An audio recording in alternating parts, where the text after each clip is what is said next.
I am going to experiment today. I have on my website a recipe and a YouTube link for something I call clam cakes. They're made in New England. They're New England clam cakes. I've seen them as Rocky Point clam cakes. Technically, yes, they're a fritter. They're not a cake because it's a ball of dough that's deep fried in hot oil. That's a fritter. But everybody there calls them clam cakes, and they're ubiquitous. You see them at the amusement parks, at the drive-in, the fast food joints, the refreshment stands, the concession stands. They're everywhere in New England, and I absolutely love them. But when I moved to California many decades ago, they're not out here, so I learned how to make them myself. But I use yeast, and the reason why I use yeast as a leavener is because if I make them with baking powder, the outside of the cake fritter crisps up too quickly before the inside cooks. And the result is that as the inside cooks and expands, the cake bursts open. And then I have these like fingers of batter coming out from the inside. Totally ruins the appearance. I don't have that problem with yeast. However, I found a new recipe just recently for clam fritters. And basically it uses all the same ingredients. It uses baking powder and not yeast.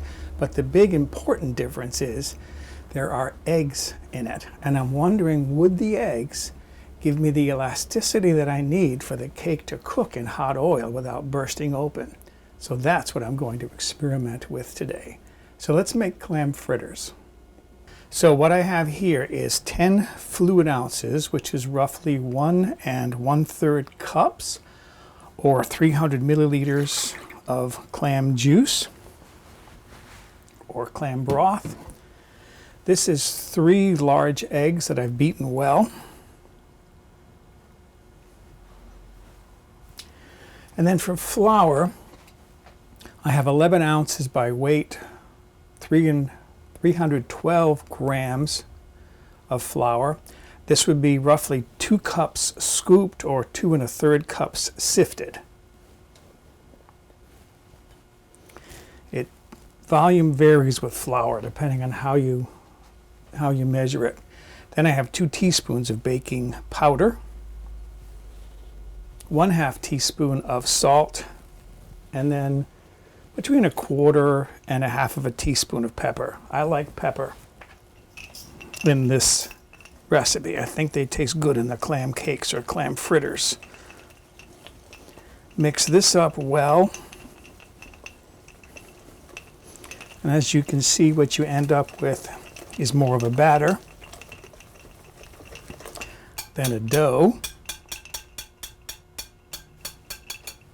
All right. And then finally what I have here is 10 ounces by weight, or 283 grams of chopped clams. And I'm just going to stir those in until they're all blended in. Meanwhile, I'm heating a lot of oil, like 8 to 10 cups of frying oil. You can use corn oil, you can use peanut oil. I'm heating that up to a temperature of 350 degrees Fahrenheit, which is about 177 degrees Celsius. What I'm going to do is I'm going to fry just a little bit of this and then taste it for salt. I can always add more salt if I need to. I tend to like these a little saltier than normal. I want to take a minute to talk about the clams because I don't really have what I need to show you the proper way. You need 2 10-ounce cans of clams. So that's 5 ounces of clam meat inside, chopped, and 5 fluid ounces of clam broth or clam juice. The cans are about this size. This is just an empty can that I'm using as a prop. The reason why I don't have what I need is this is what I buy for clams. I buy the big institutional can, and these come 2 to a package. But then I have them for making clam cakes, which I make not too often, but often enough. So I'm going to take a little bit of a dab of batter on a fork and fry this until it's cooked. And then I'll taste this for salt, and if I have to, I'll adjust. I'm going to use a disher to put my cakes in there. A disher is like a little ice cream scoop. It's a controlled portion. You want to cook these until they have a nice lightly browned surface on them. And then you want to transfer them to paper towels to drain, like so. And then I'm going to start cooking some more. By the way, this disher is available on Amazon. This is a number 30, which means it's 1 fluid ounce or 30 milliliters.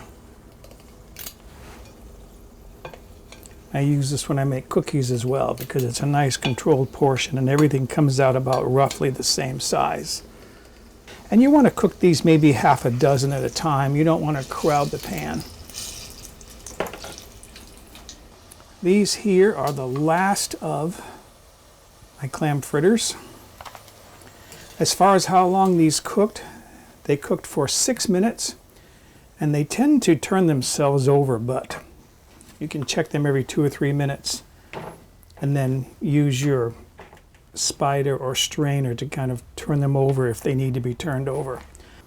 Put a few on a plate for myself. As far as appearance, I think this was the best looking one in the batch. It's kind of round. This one here, I don't know. That looks like something you might find at the bottom of the Mariana Trench. Let's see what they taste like. I'll try this one here.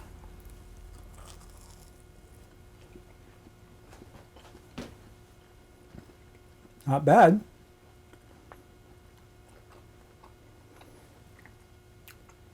It doesn't have quite as strong a clam flavor. And I think that's because the eggs kind of diluted a little bit the clam juice. So my clam cakes have a little bit more of a clam flavor, but if you like a clam fritter, a mild clam fritter, these could be pretty good. And by the way, I got just over 2 dozen fritters out of that recipe. I might serve these with some sort of like a dipping sauce. I think a tartar sauce would be good with these. Otherwise, excuse me, I'm going to go enjoy my afternoon snack of clam fritters. For a printable PDF copy of this recipe with step-by-step photographs, visit my website, mobilehomegourmet.com, and look on the home page or in the recipe archive.